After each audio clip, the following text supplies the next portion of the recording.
All right, I have a bunch of pictures that I want to make into a slideshow using After Effects. So I've gone to File, Import, and I've brought in the pictures I want to use. So I'm going to Shift select them all at once, and either I'll drag them to the comp window or to the timeline. And I'll click OK, and you can see that they're lined up one after the other, and they're also the same length. Now I have to determine how long I want these clips to be online, and possibly how long I want my slideshow to be. So I'm going to go to the composition settings. So either I'll go to composition settings, or I could hit Command K. That's the keyboard quick for accessing the composition settings. So I'm going to pick a random time here. I'm going to make it a minute. So I'll punch in 1 and 4 zeros. I'll hit OK. And now when I hit my minus sign after I've selected my timeline below here, it shows me the duration I've just punched in. Now I'm going to make all of my clips 6 seconds long. So I'm going to go to my time code and I'm going to punch in 600. And then I'm going to shift select my files in the timeline. And either I'll click on the end of one, holding the shift and snap to the playback head, or I can hold down the option and hit the open bracket up near the letter P. So now they're all the same length of 6 seconds. So I'm going to deselect and I'm going to save. And now I'm going to line them up consecutively in a linear fashion with a 2-second dissolve in between each clips. And this is all going to happen under animation and animation sequence, which you'll see in a moment once we select our clips.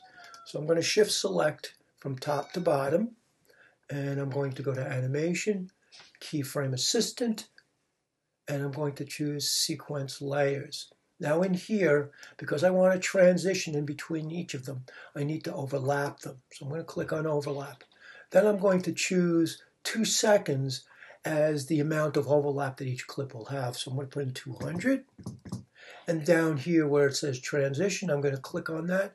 And I'm going to click on the traditional dissolve front layer. And then I'll click OK.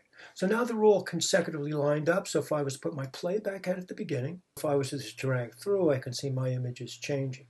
So the next thing I want to do is export this as a QuickTime movie.